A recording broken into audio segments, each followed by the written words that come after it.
these are of laboratory origin. Okay, so that's another relevant information.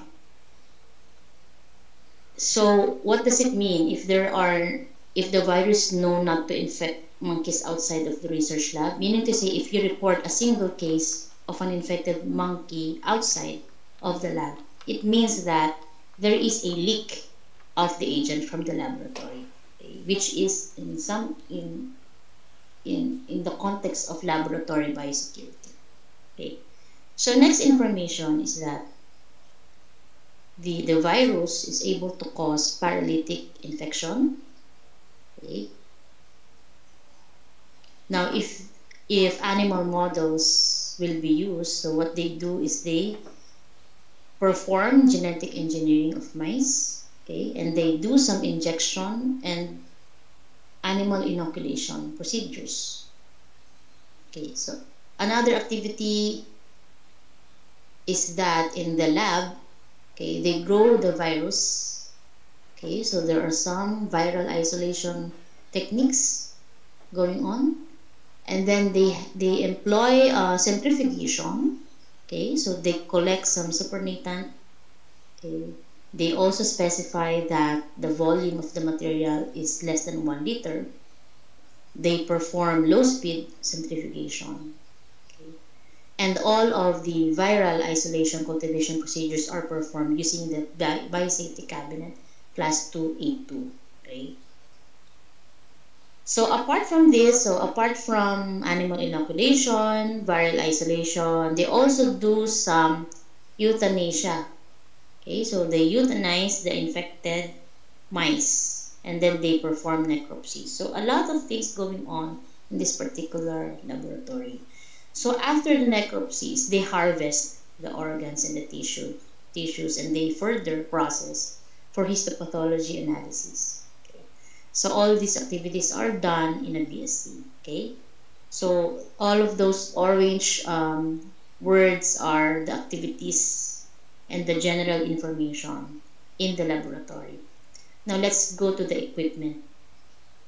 Now if you notice, I put some red colors. Okay, so these red items here, these are the red flags that you need to consider. Okay, so meaning to say, they are possible sources of hazards. Okay? So what are these? So you have the bench top. So you have the working bench that are already old with cracks and peeling up. The centrifuge is very basic with no safety features.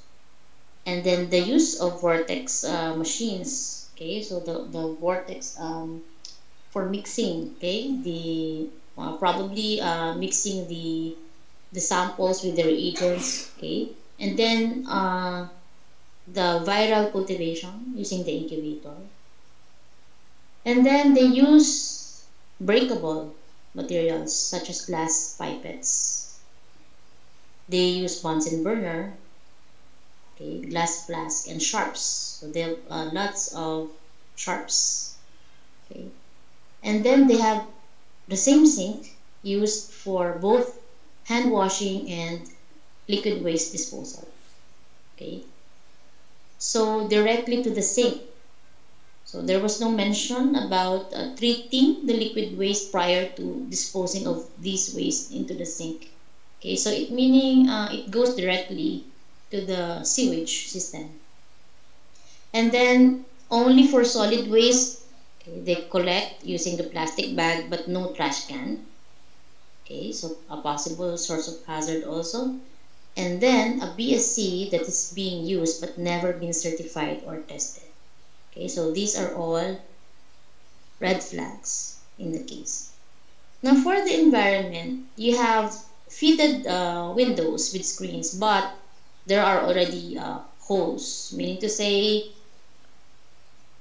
there's a chance that the mice might be able to escape and they are infected. Okay, so this is related to what I mentioned earlier about finding a single case of infected monkey outside of the research lab. Okay, can be probably caused by this kind of hazard. Okay. Next is use of ceramic tile floor. What do you think would be the possible hazard or injury with use of ceramic tiling? Anyone?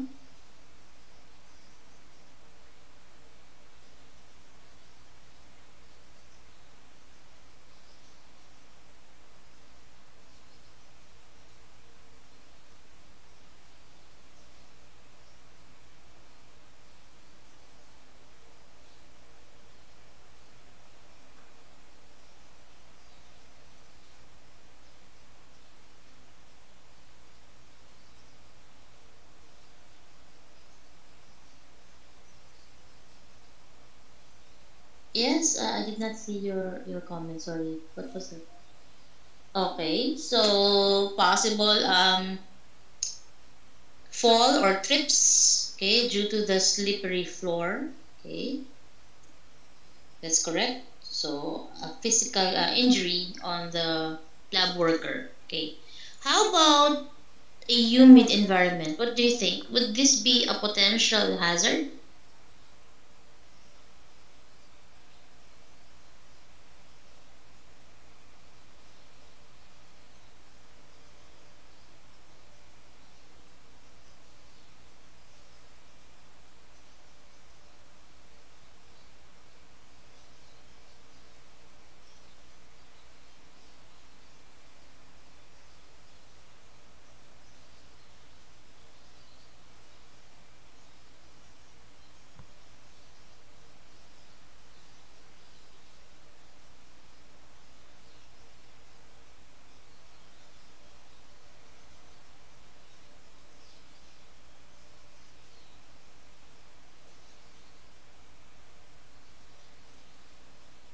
What do you think about the laboratory environment being humid? How would you think it will negatively affect, okay, the biosafety component?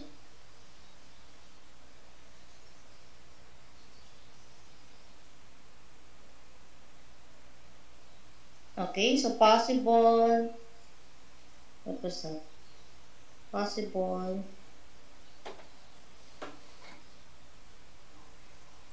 okay, so electrical shocks when machines or outlets, okay, due to moisture. Okay, so what else?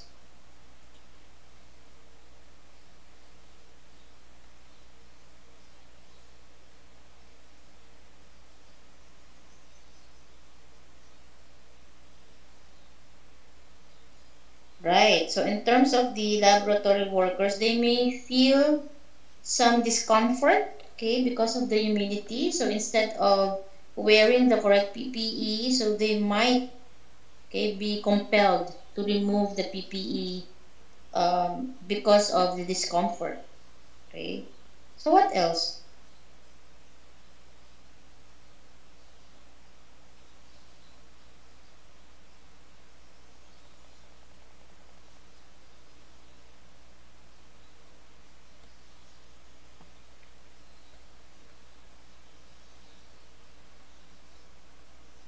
How about the animals that are being housed in the lab? What do you think will be the effect of humidity to these animals?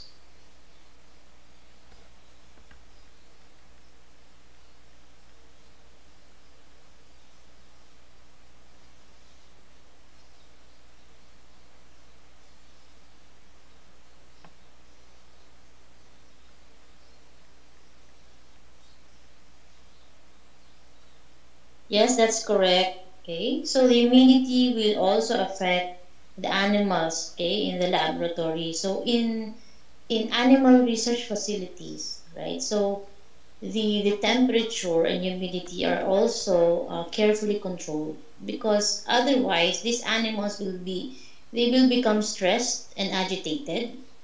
Okay, so they might try to escape the cage or even the laboratory. Okay, so remember there are unrepaired holes in the window. So this might be okay. So chemical reaction rates will increase higher temperature.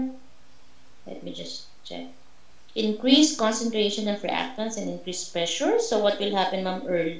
if all of these things will happen, what will be the outcome of this increase in reactants and increased pressure?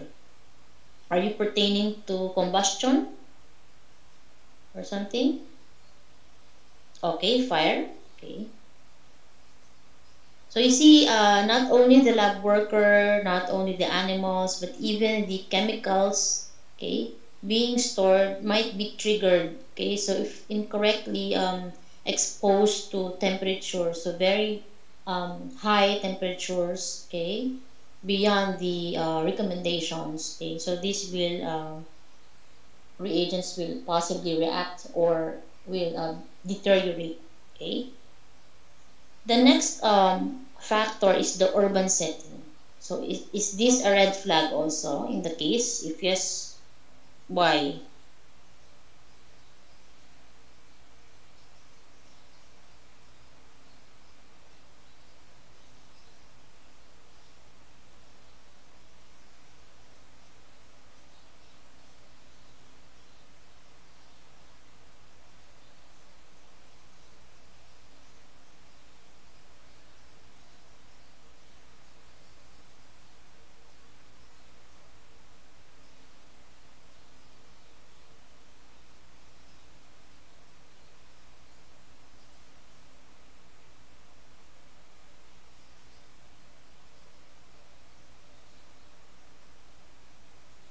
So what will happen if there is more population density and more people in the adjacent or in proximity to the laboratory? So what is the implication of that?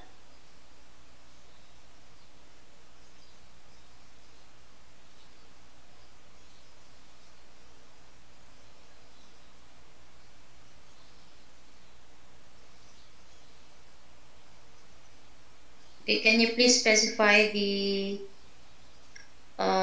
transmission? How will the urban setting lead to an outbreak or transmission?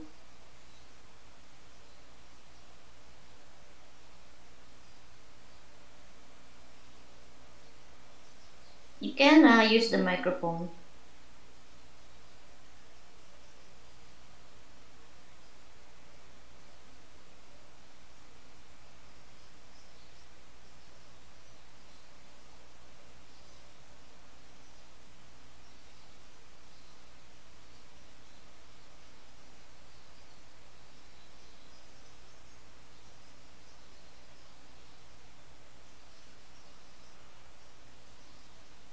So how will the urban setting increase the chance of transmission?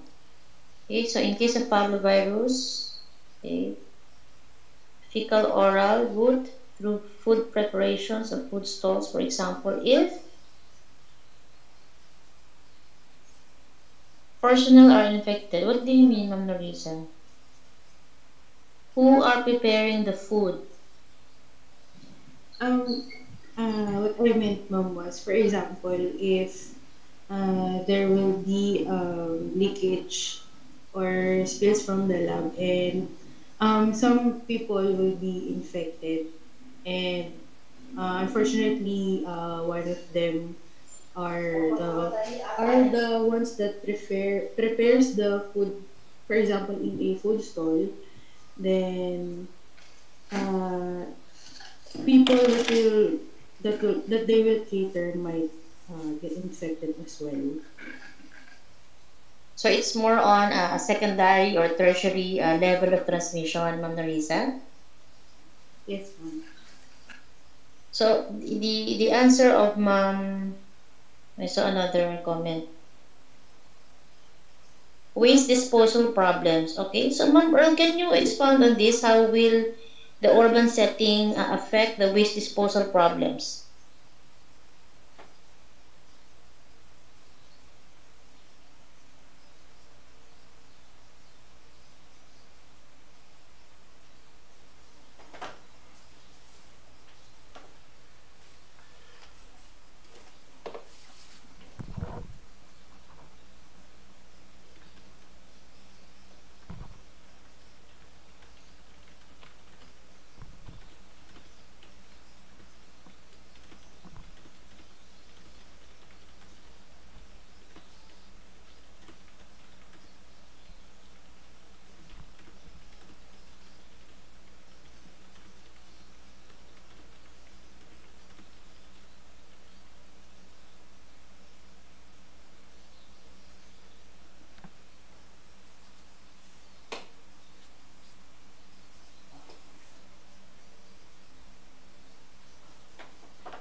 Ma'am? Yes. Ma'am, I would like to add also about the the research lab should be, instead of urban setting, it should be isolated. The laboratory should be, kumbaga po, since it's a research lab, it should be isolated, in an isolated place instead of being in an urban setting.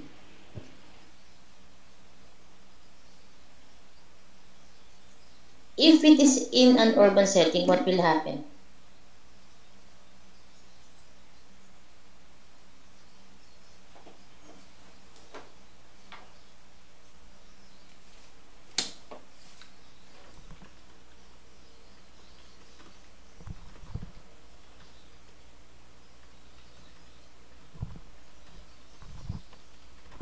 Okay, so possible that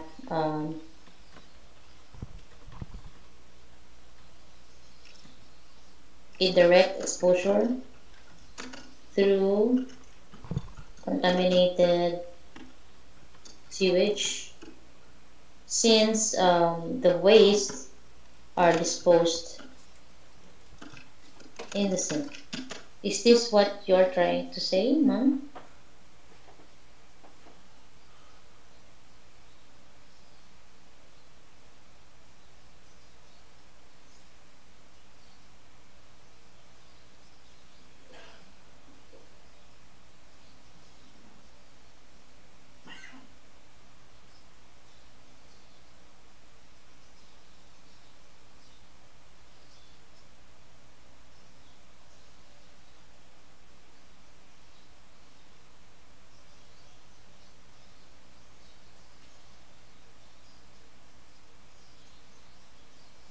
Okay, how about your comment on the small, crowded laboratory with limited workspace? How do you think this will affect the working conditions, the safety conditions?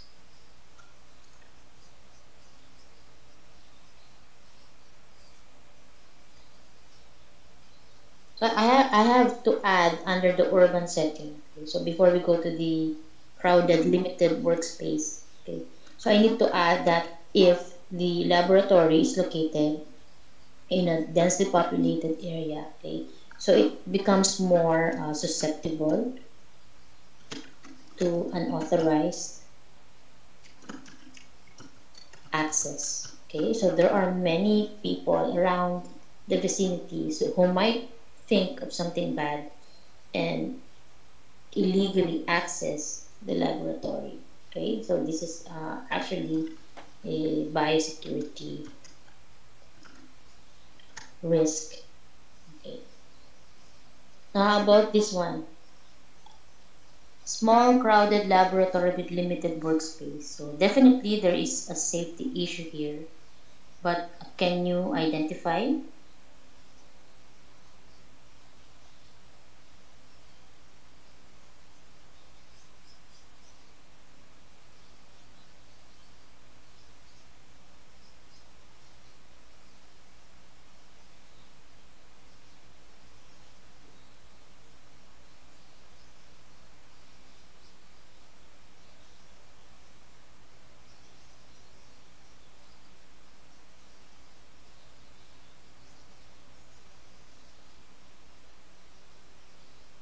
Okay, so how do you think a small, crowded space will impact the safety or even security of the laboratory?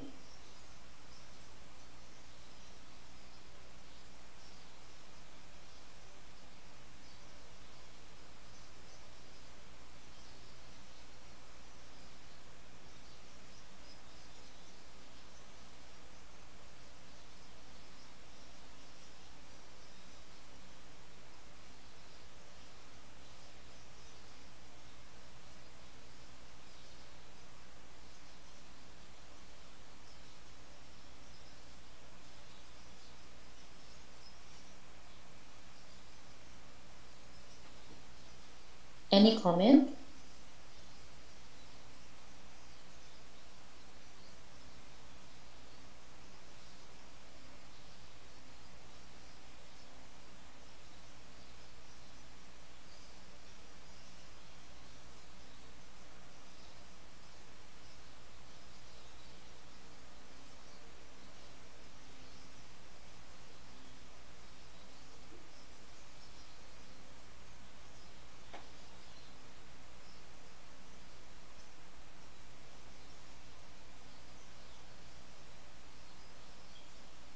Prone to accidents such as bumping, okay, other physical injuries, okay,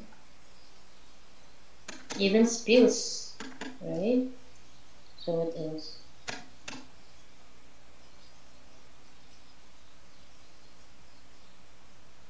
So it can also contribute to discomfort, okay. It will also contribute to the humidity, okay. What else? Both to the staff and also the animals. Okay. So what else?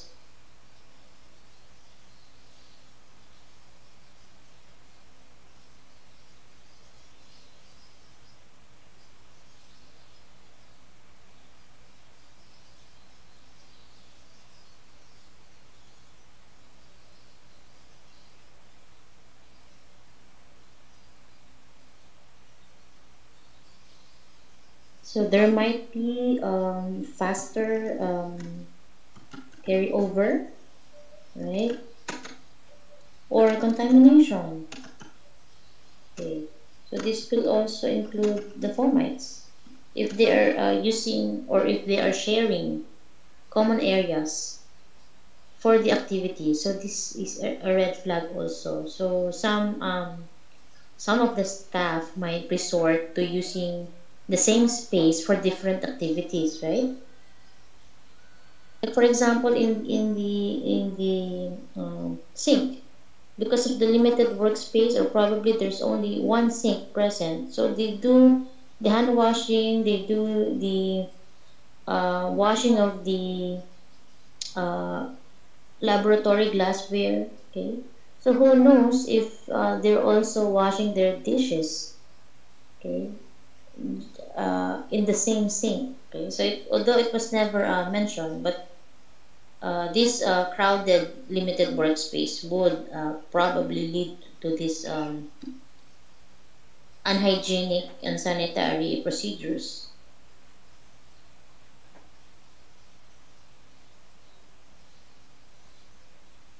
So indirectly might contribute to fire, uh, I might say, because if they are they have limited workspace, so probably they also have limited storage and space for the equipment as well. So there is a chance that they might be using lots of extension cords just to accommodate all the equipment that they have. So prone to electrical problems. Okay.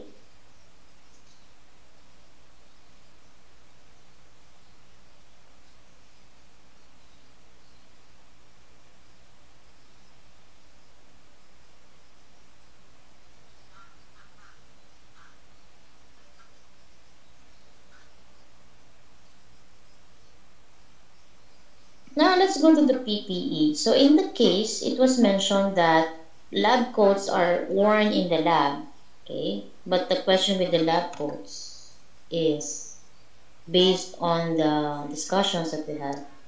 What type of PPE or what type of coat is worn in this lab? Okay, it's a question. Okay, and then okay, so after using the same laboratory coat, okay, so it's occasionally taken home for laundry. So is this a red flag? If yes, how will this become an issue?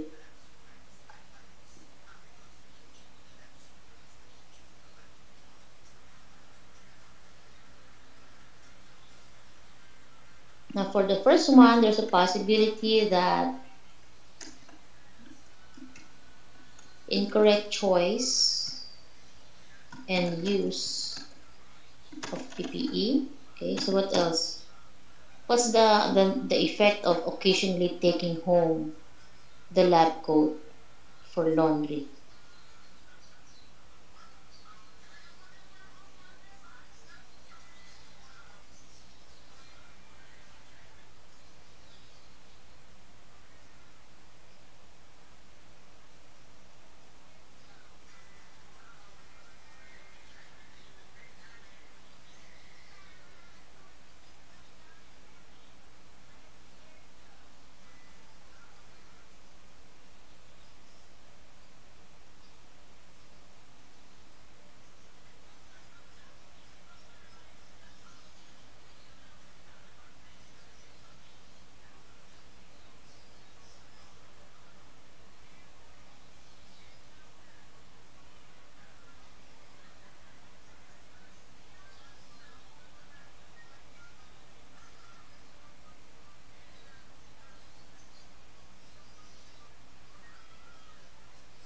So very good. So you're able to identify that the bringing home of a contaminated lab coat, okay, will be a potential source of exposure. Those that are not working in the laboratory, okay. Now, how through? Okay. So you are contaminating. You have the contaminated, okay, um, laboratory coat, and then you bring this home. Okay, so it's fomite transmission. Okay, so another comment here is that occasionally for laundry, considering the handling of pathogens, lab gowns should either be disposed or cleaned regularly within the lab premises, right, Ma'am Michaela? Yes, ma'am. Okay, so there is an unnecessary exposure of non-laboratory personnel because of this particular contaminated laboratory code. So it is also an example of a possible community leakage. Community because it went outside already of the laboratory. So unnecessary infection. Right? Okay. Now the next situation is that there are gloves usually worn but are rarely changed during the day. Okay. So what problem can we encounter with this situation?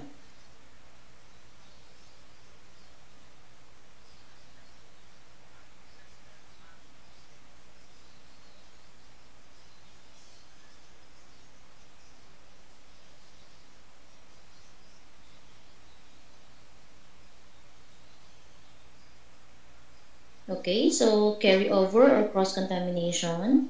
Yes. So carry over, contamination, contamination of materials and even personnel, right? Okay. So all this would probably lead to fomite transmission. Okay, so those viruses, okay, staying and surviving on the surfaces of the working areas that were touched by the contaminated gloves. Okay, right. The continuous use of the same gloves may result to the damage of the glove. If not noticed, pathogen may come in contact with the skin. Okay, so fomite transmission, and then we have contact transmission. This is an indirect contact transmission. Now let's go to the personal practices. Now good thing, now for the case, Okay, all of the researchers have been vaccinated. Okay, however, okay, so this is actually not a red flag. Okay, so it's the second one. No occupational health services available. So what's the problem if there is no occupational health service available?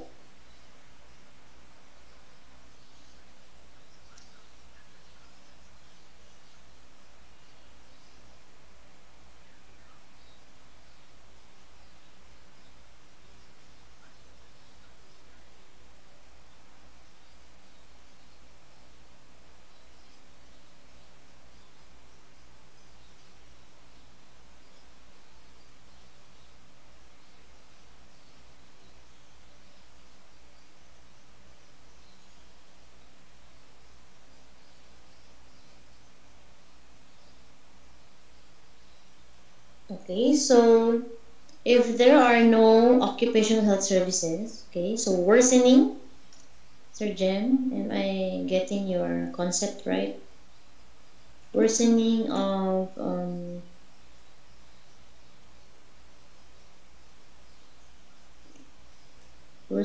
injuries, okay, no prompt medical management for accidents. I hope I'm getting your idea right, Sir Jem. Okay.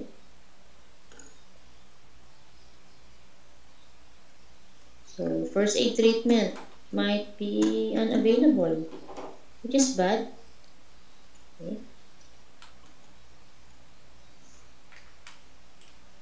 Okay. Next situation. Hand washing is done occasionally. This should be very easy. What's the issue?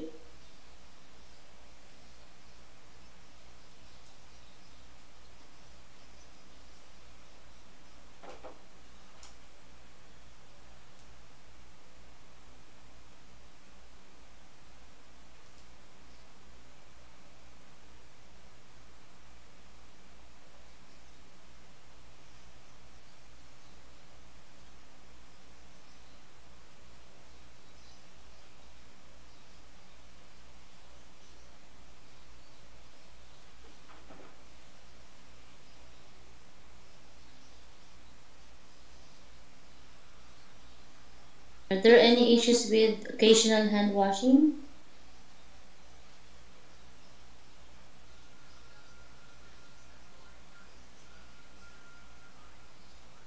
For sure, it's not acceptable to you. So if it's not acceptable, then what's the problem with the given situation?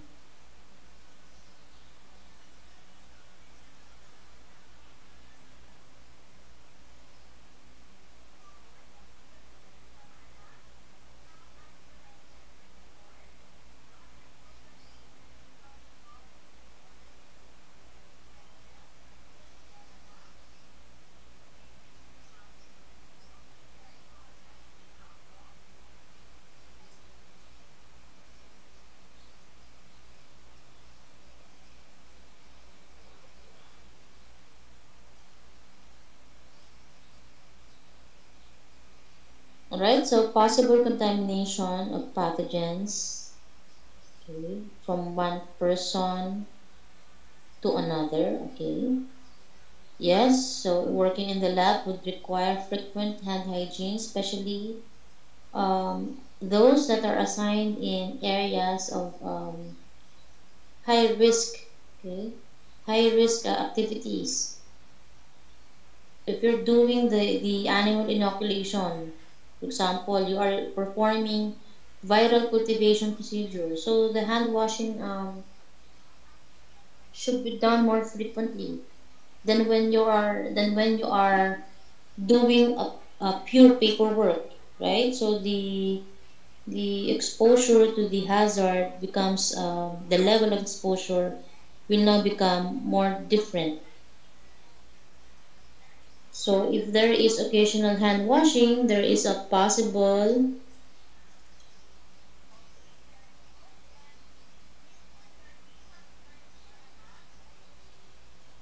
possible contamination, okay, and even transmission of the virus, okay, between personnel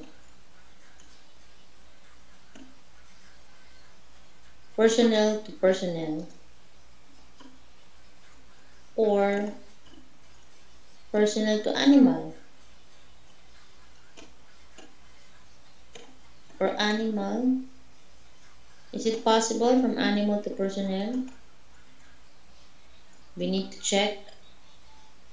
We need to check the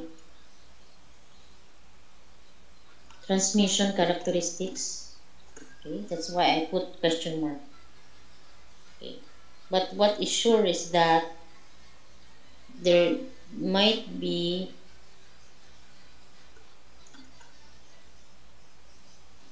okay, contamination and contact exposure. So this is the mode, okay, transmission.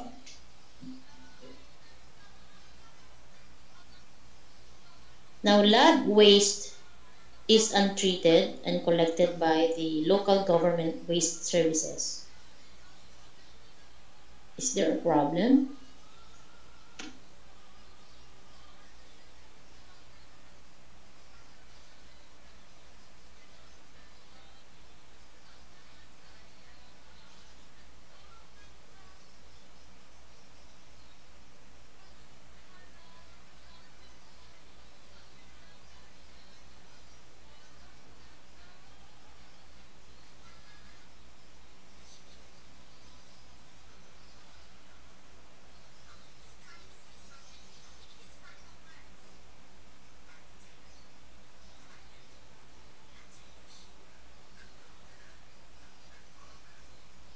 So, to summarize your comments, so leakage into the nearby communities. So remember, the location is of urban setting, right? So leakage of the virus into the nearby communities, and possibly we don't even know where they put the waste. Okay, the final disposal, we are not sure, it was not mentioned, but the lab waste is untreated. So if the final disposal facility is also located within this urban setting, then there's possibility of leakage into the nearby communities. Okay. So there is no pre-disposal treatment mentioned in the case. Okay. Okay. So the scavengers who make living out of garbages. Okay. So contact exposure. Not only for the, okay, so we include the service provider, right? So the one that collects the waste and even the scavengers. Okay.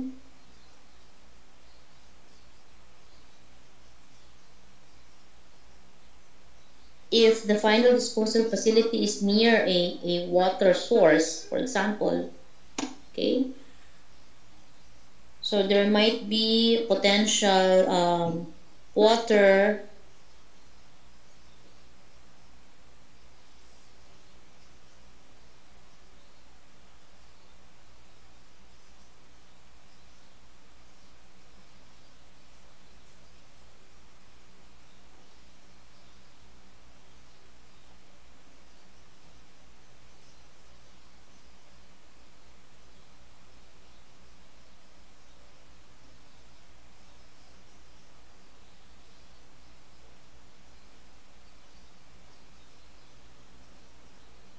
Now, there is also occasional weekly cleaning done by a building custodian. Is this also a problem? If yes, in what sense?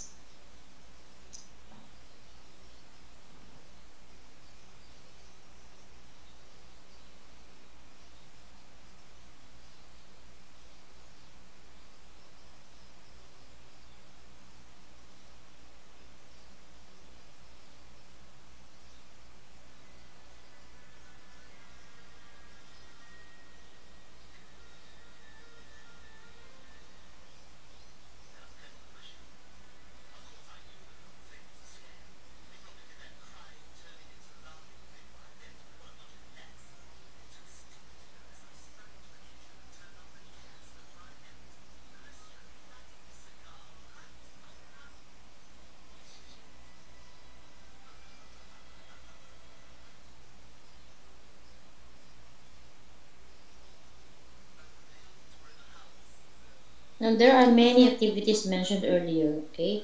So they do animal inoculation, they do viral isolation, they perform euthanasia, necropsy, organ harvesting, histopathologic studies, okay? So they perform simplification procedures, okay? But then, as described here, the cleaning is only done weekly or occasionally. Okay, so there are many activities going on, and then you clean only once a week. Okay, so how would you equate this situation with the problem?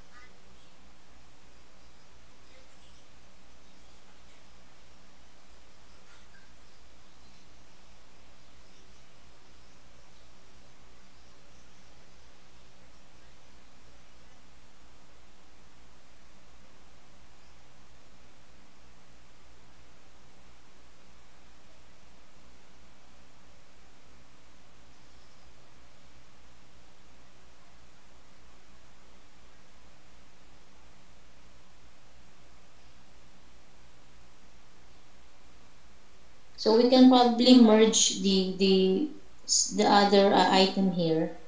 So occasional cleaning and then surface decon done sporadically. So these are very related situations. Okay. So what would be the issues here?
I want to emphasize the comment of Mom Michaela. Okay, so she mentioned about the custodian. Okay, so this is a very important issue.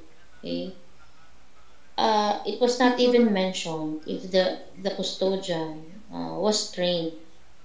Okay, so who is this particular custodian? Is he or she competent or trained in performing cleaning? Okay, so there must also be training and orientation conducted among the cleaners. Okay, so considering the activities, the areas are considered special. Okay, so if regular cleaning for regular areas is only applied, these special areas may not be clean enough. Okay, correct, to protect the staff during their next procedures. Okay, so contaminations, a buildup of the contaminants also carry over.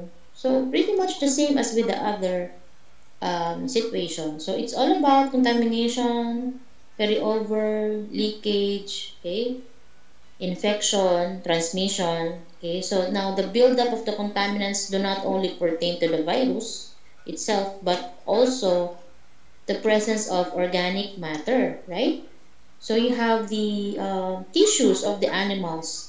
Okay, so you have many organic matter being handled in this laboratory. Okay, so the issue also, so for both for the cleaning schedule and the surface decontamination is the level of skill or the training of the staff performing the cleaning and the decon. So what else? So it's questionable, okay? So another factor would be, okay, so very good point, Mom Jen. He might not know the proper cleaning agents to inactivate the virus. Okay, so there is a possibility of incorrect choice and use of disinfectants. Okay, if the staff is untrained. Okay. Insufficient cleaning. Okay, so applicable for surface decon and the occasional cleaning. Okay, so very good comments. Okay, so of course, cleaning should be done regularly to lessen the fomites. Okay, accumulation also pertain to build up. Okay, so very good point. So we should be able to see the here the person who is in charge or who is doing the cleaning and disinfection procedures. Now let's go to security practices. Okay, so they are propping open the interior doors of the lab during the day. So this will make it prone to, can you fill in the missing words? Okay, so I will put the input here. So unauthorized access, entry and exit. So and access to facility and to materials. Okay.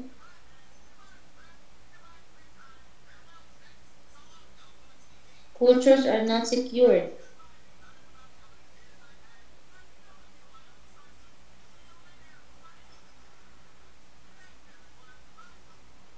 Any comment? Can you add?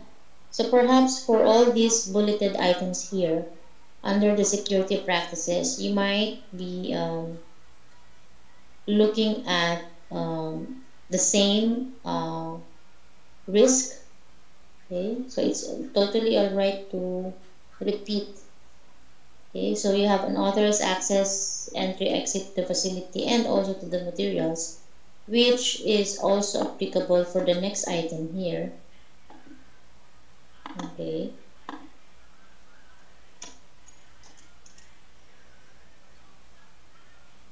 Prone to. So if the interior doors are unlocked and propped open during the day, okay, so the research products will be, okay, so possible diversion, loss, okay, theft, misuse of materials. So this is more on an insider threat. Insider threat. While this one, the exterior, is more on an outsider threat. Okay. Yes, I would agree. Cultures are not secured. Okay, hackers, huge biosecurity risk involved, plus leakage of the pathological agents to the environment is highly probable. Okay, so even tampering, so correct. So this would fall under the term misuse. Okay, so tampering is a type of misuse. So if interior doors are unlocked and propped open, so prone to, again, to loss of materials, unauthorized access. So you see, they are overlapping. So there's a possibility of both outsider and insider threats.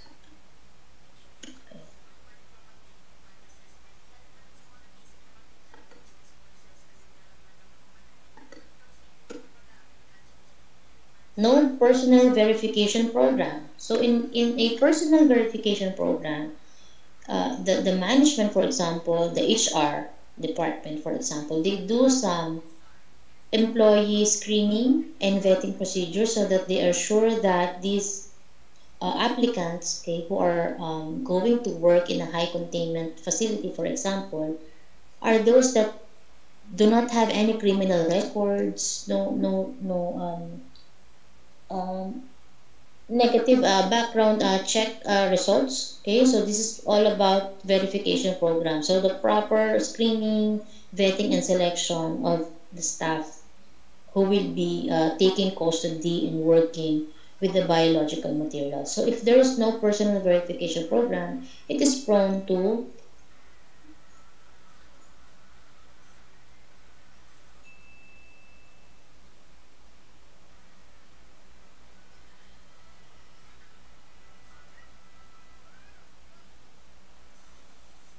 Okay, so the scientist might be the one who is going to sell the agent to the terrorist, okay, or whoever. So it might be an inside job, okay? So you don't know the background of the person who are doing the experiments, okay? So another issue here is this one. There is a laboratory notebook, so it appears to be an inventory of the pathogens and the isolates in this lab. However, this inventory is only kept on top of the freezer. So what do you think would be the significance?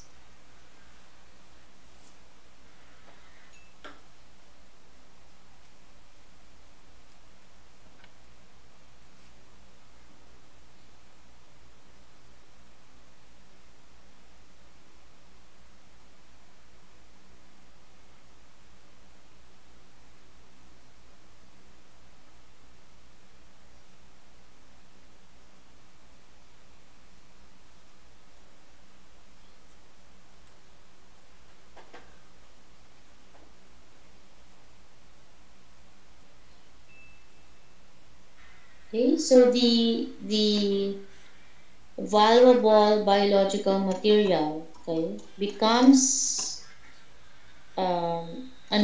rather, it's all about information. So this is more on an information security risk, right? Because why? Because the information, sorry, it should be on this other.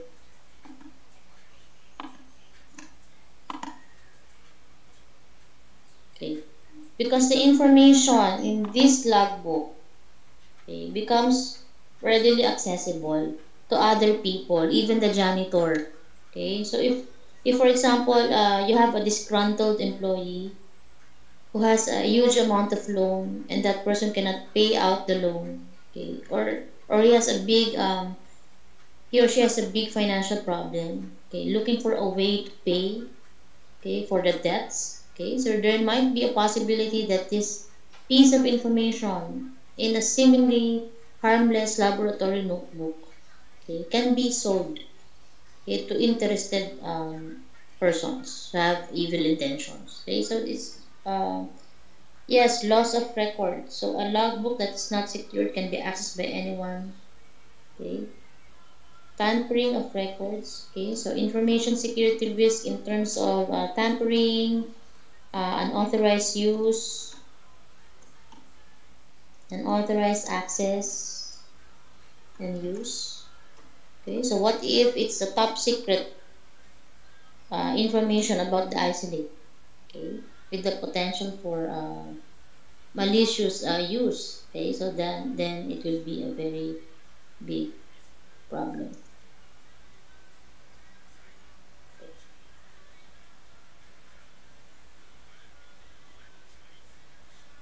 Loss of record. loss, misplaced. Okay. Okay, so it should be away from foot traffic, not accessible to anyone. Okay, there should be a document custodian, okay, or a record officer. Okay. Now the same scenario with the isolates. Okay, so the isolates themselves are kept in the freezer in the hallway. So the hallway is a very accessible location in the laboratory. Okay. So the same thing. So unauthorized access and use of the valuable biological materials, possible loss, theft, diversion, misuse of the isolates. Okay, there are no challenges or security. Yes, there are no security barriers hindering the access, not even access restrictions. They are not enough. Okay. Now, in the risk assessment, we also highlighted the importance of knowing the agent characteristics. Okay. Now, in the case, okay, so okay, before I go to that part of the agent, so it's good to know that we are able to analyze the details of the case in terms of the activities being done, the equipment that are being used, the problems and issues with the environment, the equipment, the practices and procedures of the staff, and even the use of the PPE.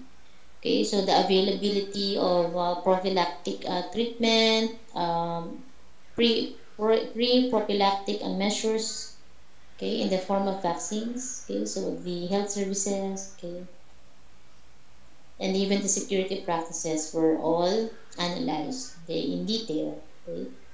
And then we proceed with the agent characteristics. So it's very interesting to know that the ID50 or the infectious dose is unknown for this particular virus, but it can be easily inactivated using your 0.5% sodium hypochlorite for 10 minutes exposure, and that the virus is also heat sensitive. Okay. Now, about the survivability of the virus outside of the host, okay, so we want to emphasize that for this case, the virus can survive up to 2 months outside of the host and can specifically contaminate tap water at room temperature, okay, in colder temperature with similar results for primary sewage, okay, so up to 11 days. So you see the virus can become stable, okay, if left untreated or left inactivated for longer periods of time, okay. And then if able to infect, okay, persons, okay, or humans, the virus, okay, will incubate for approximately 7 to 14 days, okay, for paralytic cases, and possibly 3 to 35 days with a high mortality rate of 15 and 10,000. Okay, high morbidity because of the effect. So it leads to irreversible paralysis. Okay. And then another important information is the ability of the virus to mutate in both host and environment. Okay. So this will be a possible challenge in terms of developing vaccines or treatment. Okay. Now, for mitigation measures, for human pathogens, there is immunization available, but no prophylaxis and no post-infection treatment. Okay. And in terms of diagnostics, okay, so isolation of the virus can be done or CSF testing and serology. Okay. Now let's go to the routes of infection. So as mentioned earlier, there are many activities going on. So they do animal inoculation, they do culture, Okay, so the vortex, the centrifuge. Okay, and gloves are not usually replaced throughout the day. Not enough surface decontamination. Only once a week cleaning. So all of these are very uh, hazardous situations that will probably lead, okay, to infection of the people in the laboratory via what routes? So you have ingestion, percutaneous, and contact transmission. Okay. Now this was earlier question mark. Okay. So communicability, meaning to say how the transfer or transmission from one host to another host. Okay. So the answer to the previous question is this one. So it's the first. Okay. So this one, human to human communicability. Okay. So now let us go back to the previous item.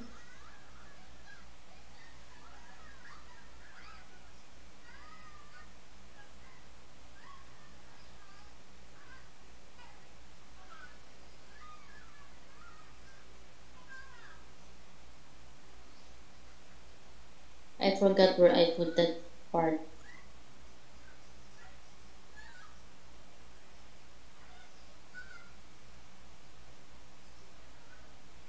Okay. So, mucous membrane exposure, so only contact transmission is possible if the problem is with hand washing. Okay, so this one will be deleted. Okay.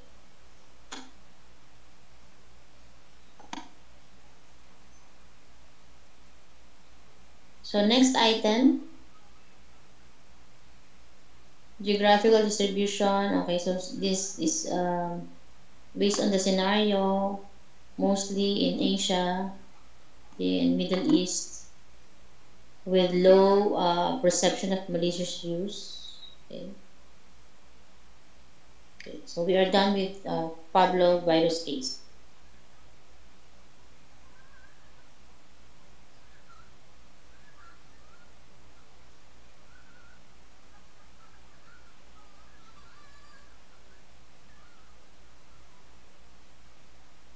Now for the next activity,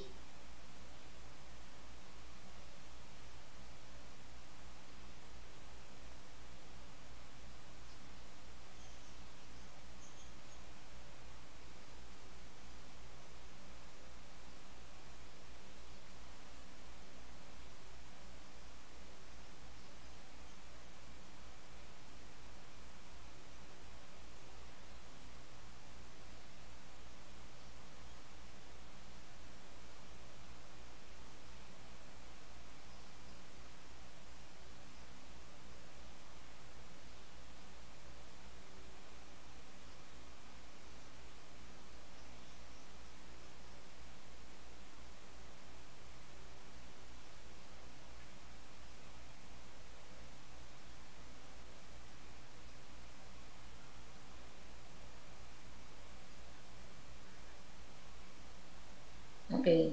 Now can you see the screen?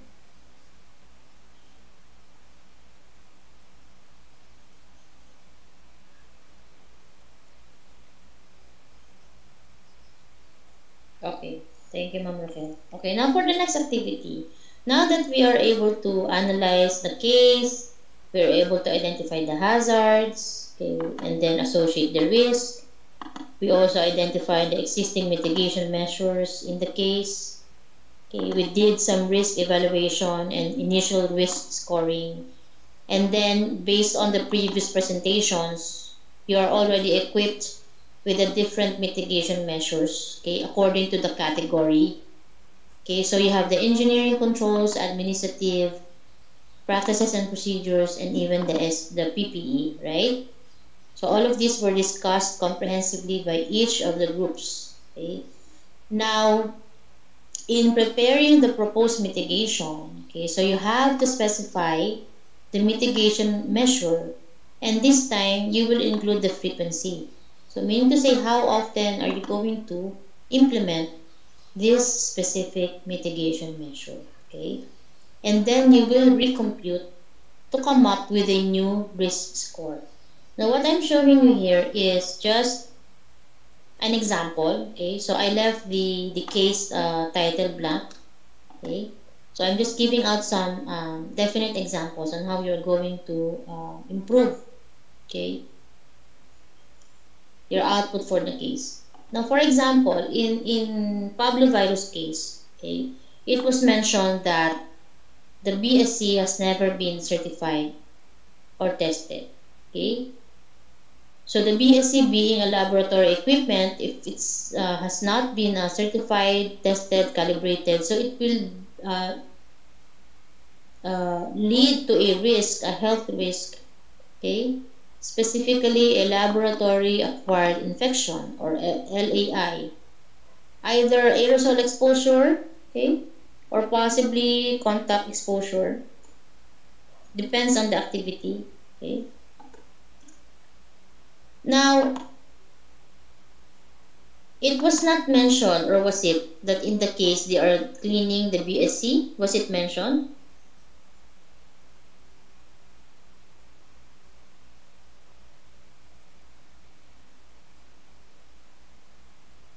Okay, so no mention of cleaning of BSC.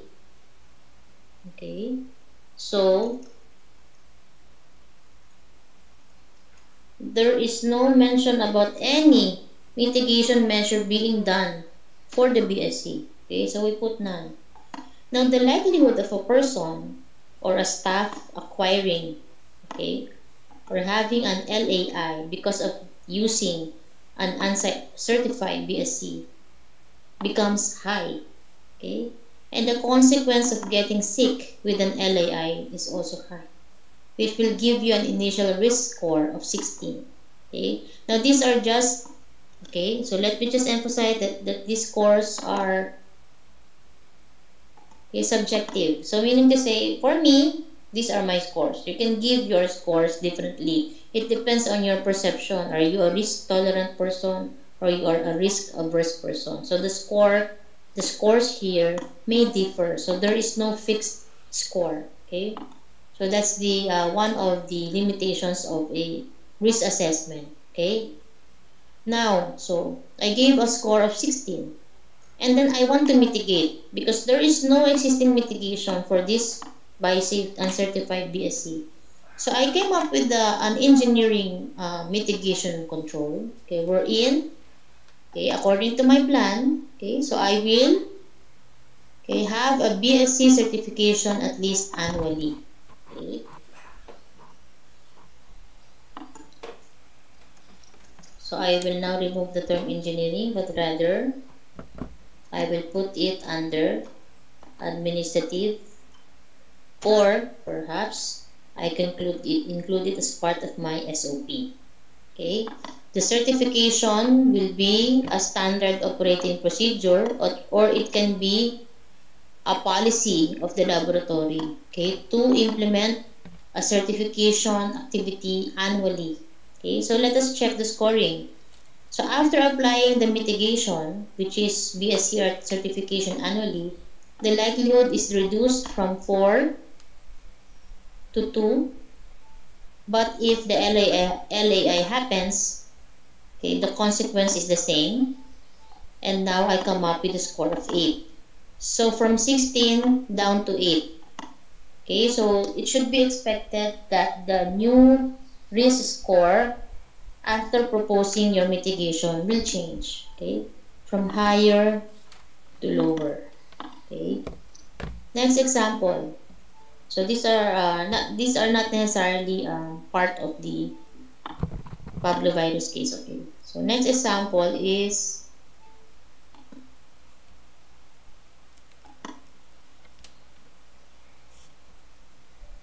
okay, inconsistent following of SOP on proper use of BSC. Okay, so they are using the BSC but they are not consistent, okay, in following the correct use of the BSC, which will lead to potential fomite or even aerosol exposures. Okay.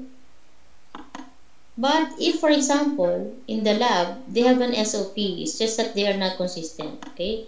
So this is an additional, this is actually a good point, okay? You have an SOP. So comparing with this one, with no mitigation, this time you have an existing, okay? So the score is lower, okay? So likelihood, and then consequence is 3, score of 9. But for me, okay, it's not enough that I have an SOP, okay? I have to intensify the adherence to the SOP, okay? So that I will come up with a mitigation plan in terms of monitoring, okay?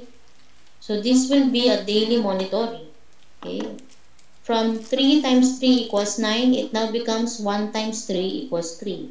Also, there is again a lowering of the risk score.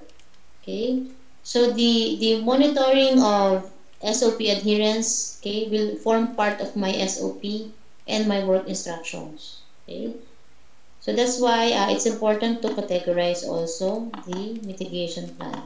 Okay, now for one hazard, for example, okay, you can have many mitigation controls. Like for example, no training on donning and doffing of PPE. The staff will have a laboratory acquired infection. There is no mitigation control present. Okay, score of 3, likelihood 4, consequence, total score 12. Now I will propose a plan for the PPE. I will conduct proper PPE training. Okay, so rather this will be admin. Okay, and SOP. So conduct of proper PPE training on a semi-annual basis will reduce from a score of 12, it now becomes a 4. Okay. And then I'm not contented with the training. I want to put some more engineering controls. I will designate a PPE donning and doffing area. Okay. So remember, the engineering control will pertain to the physical facility. Okay. So the secondary barriers. Okay, so I want to put additional anti-room. Okay, so these are improvements to the physical facility. Okay, such that admin SOP, and then I put another engineering, and then I compute. If I add a donning doffing area and if I put an anteroom, will it lower my score? Yes, so probably you can put a 2 times 4 equals 8, or better, almost negligible risk, same consequence if it happens, score of 4. So you see how different will it be when you apply the proposed mitigation measures. Okay, now these are all examples. Okay, so glass windows, no grills, I will eliminate by installing the grills on the windows, which is an example of engineering control. I will also install CCTV and alarm system, install durable locks in refs and freezers, install biometrics. Okay, so this one would be unauthorized access to the lab. Okay,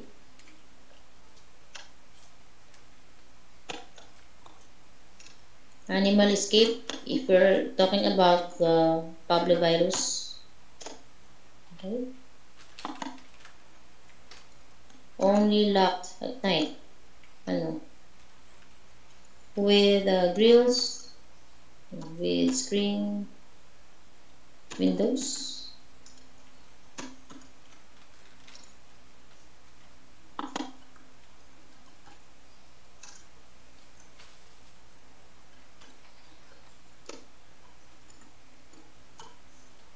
Okay.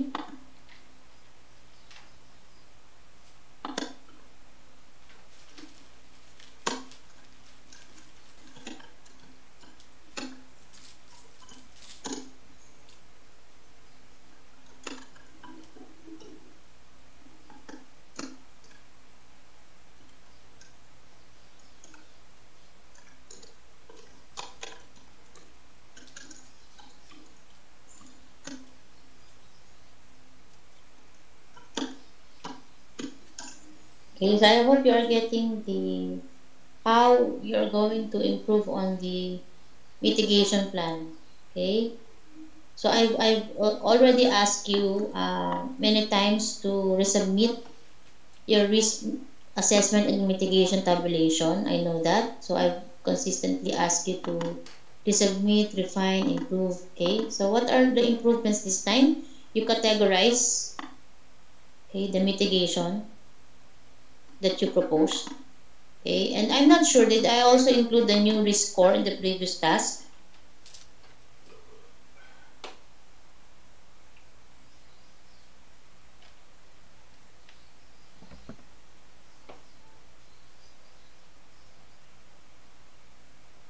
So you combine the different hierarchy of controls in your proposed mitigation. Okay, so sometimes one hazard can be managed by using two or more mitigation hierarchy of controls. Sometimes two hazards can be managed using the same set of mitigation measures. Okay, so in that case, you just need to label, to identify. Okay, it's okay to duplicate or repeat, okay, the mitigation measures. Okay, but you have to show the scores. Okay, are there any questions?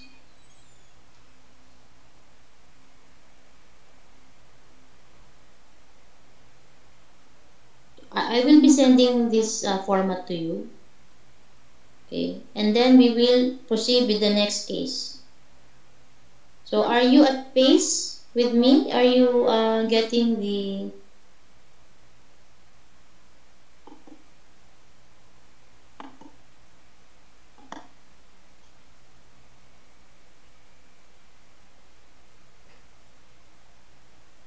You have to ask questions now before I proceed with the next case.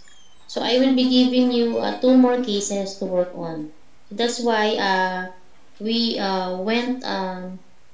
detailed, okay, the Pablovirus case, because I want to make sure that we are already on the same frequency when we are doing the risk assessment and mitigation. Okay, otherwise, if you still have unclear, okay, understanding of how to conduct the risk assessment and mitigation planning, then you will have issues with the next two cases that I'll be giving. Okay, so I will be sharing the two cases now. Okay, let me just share my screen.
This is the next case.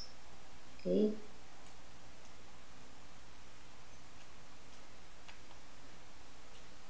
Okay. So the next case, scenario C, okay, is all about hairy infectious virus or HIV. Okay. So by the way, please do not be misled with the names. Okay, so I intentionally put a different meaning to HIV for the purposes of just for the purposes of this lecture or activity. Okay, because I know that you know what is HIV in real life. Okay, so let's just assign a different name. Okay, so hairy infectious virus. So summary of the experiment. Okay.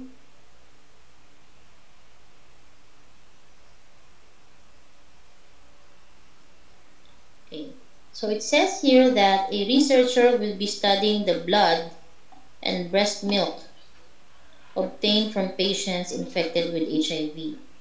The purpose of the study is to study the effect of vitamin supplements on the expression of HIV in breast milk.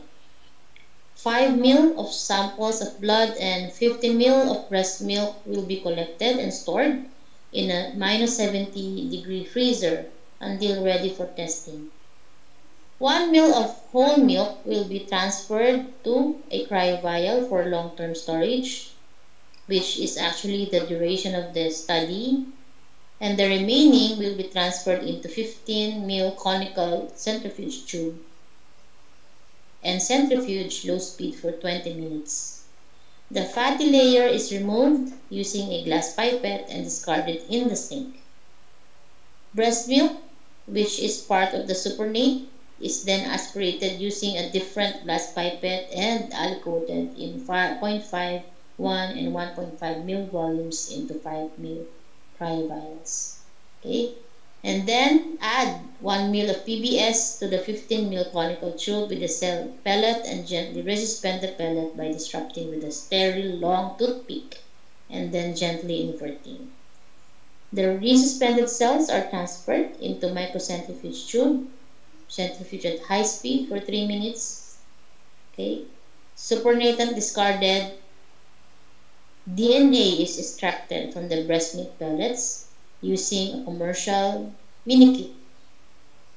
And then HIV viral DNA titer is measured. Okay, a similar process is used for detecting HIV viral load in the blood as well. And then you have a sequence detector for PCR amplification, acquisition, and data analysis. So this is more on a molecular. It's a molecular experiment. Okay. Now these are the equipment. So you have this pretty much the same benchtop as with case Pablovirus. Okay, laminate benchtop, basic centrifuge. They use plastic conical centrifuge tubes. They use alcohol flame candle, glass flask, and vacutainers. Sink. So you have a common sink for disposing liquid waste and hand washing. No trash can. You make use of Tachman primer, DNA mini kits, microcentrifuge tubes, and cryovials. Okay. The same scenarios with Pablo virus. For the environment. Okay. No vaccination available. No occupational health services available. In the previous case, you have all the researchers vaccinated against Pablo virus, but this time, there is no vaccination available. Okay. Needles are capped and thrown in the regular trash. Food and drink are stored in the same refrigerator with the lab supplies and reagents. Okay. Now for the agent characteristics. ID50 is unknown, but thought to be around 500 to 10,000 viral particles for percutaneous and much higher for contact with non-intact skin or mucosal membranes. Susceptible to many disinfectants, can be physically inactivated between 56 to 60 degrees. Okay. Drying in environment causes rapid reduction in HIV concentration. Incubation period 6 months to more than 7 years. Mortality rate of 100%. If untreated, patients will die from various complications because of immune system compromise. Morbidity. Okay, so for the flu-like symptoms, which is part of the initial infectious process, okay, will be during the first part. Okay, so untreated patients may survive 6 to 10 years post-infection. Illness will worsen towards the end of the period. Severity of illness high. Duration of infection is lifetime. Long-term effect. Okay, so active disease can be triggered at any time. Okay.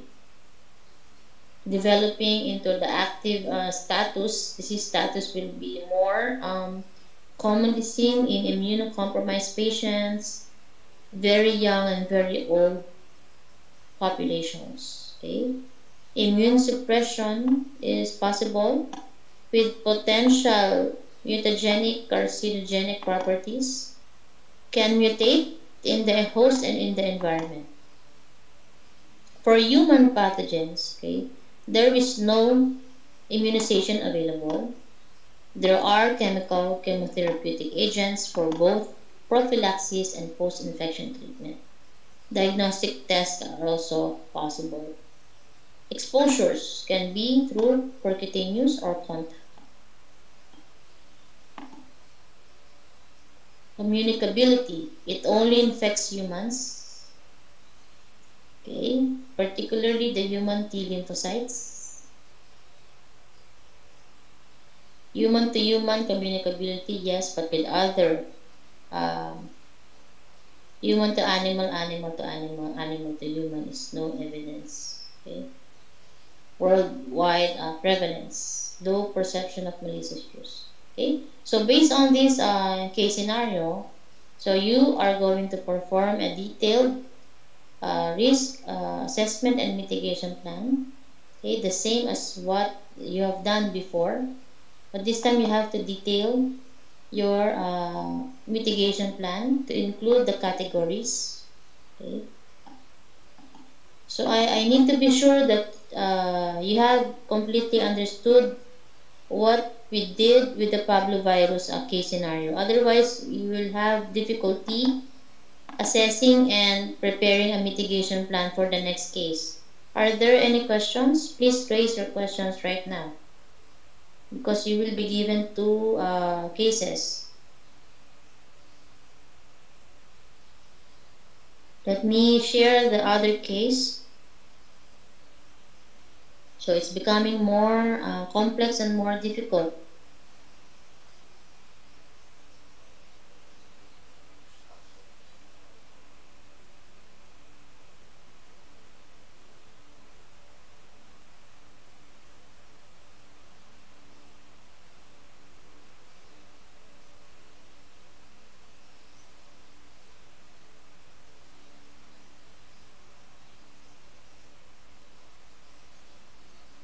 Right, so this is the next case.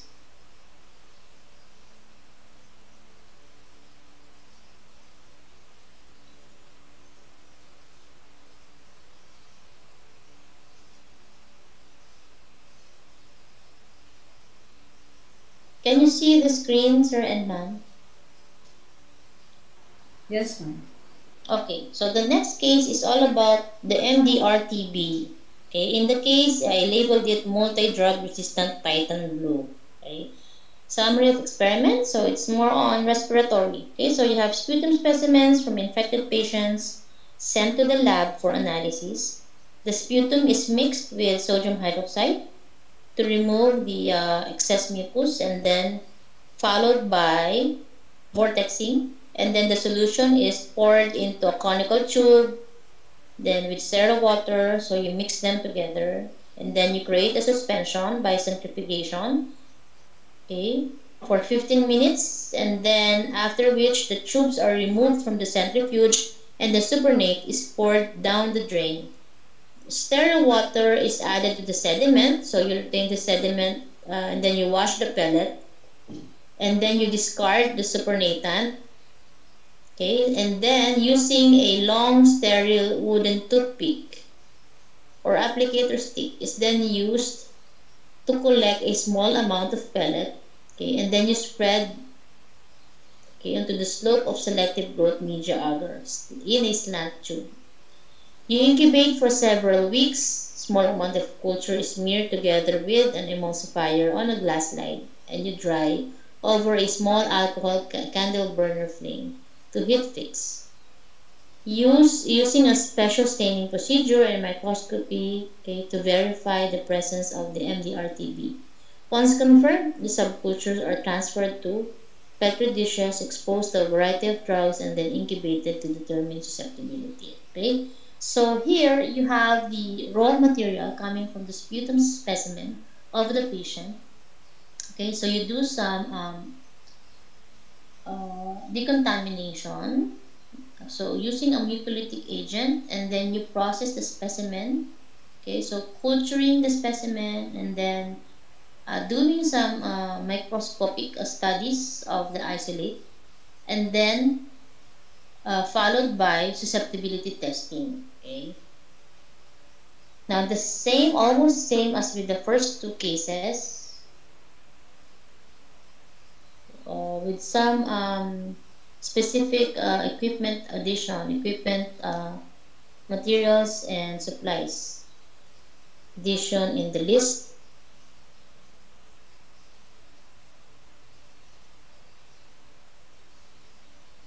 Okay, so they have surgical mask and gloves worn occasionally. So be able to really analyze the situation. Okay, that's why in the previous discussions I was asking the group that presented about the PPE to specify the types of the PPE. Okay, so also the when to use the PPE. So this is a test of how you're going to apply now the mitigation measures that were presented. Okay, so it based on the type of activity, right? Okay, so you analyze whether or not there are problems with the practices and procedures, okay, security practices, and then you also study the agent characteristics. Okay, so it has a low ID15, so 10 bacilli by inhalation for humans and animals, and exhibiting greater resistance to chemical agents. Okay. Physical inactivation, only sensitive at temperatures higher than boiling point. Okay, so this is autoclave temperature. Survivability outside of the host. Okay, so you see it can, based on the scenario, it can persist. Okay, it can survive in cockroaches for 40 days, dust for 90 to 120 days, manure 45 days, paper book for 105 days, sputum for 6 to 8 months, and clothing for up to 45 days. So this is a bit challenging for the case. Incubation period, so it takes long, 4 to 12 weeks. Okay. Can be either a pulmonary or extrapulmonary, and the mortality rate of 50 to 70%. Okay, higher rates for those with concurrent comorbid HIV infection. Okay, possibly lifetime, prone to mutation, and then for infection mitigation measures, you have the availability of immunization but no standard prophylactic treatment. Okay. So look at the infection route. So inhalation is the primary route of infection in humans, but ingestion may also be possible. In animals such as bovine, so inhalation also, and ingestion. Communicability is more for human to human, but for multiple species can also be transmitted. Okay? So I will be sending to you these two cases. But for now, I want to hear questions if you have any confusions or there are still unclear discussions about the risk assessment and risk mitigation, so that you will be able to analyze the cases correctly and comprehensively. Any questions?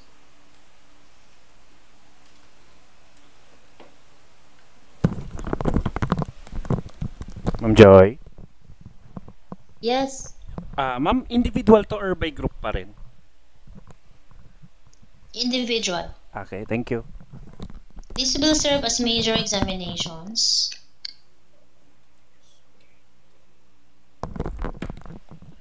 Ma'am, So another the question. time frame, yes sir. Ay, okay na ma'am. Sige, continue. I-ask ko lang yung deadline. Okay. Apa. Time frame will be, submission will be by the first week of December.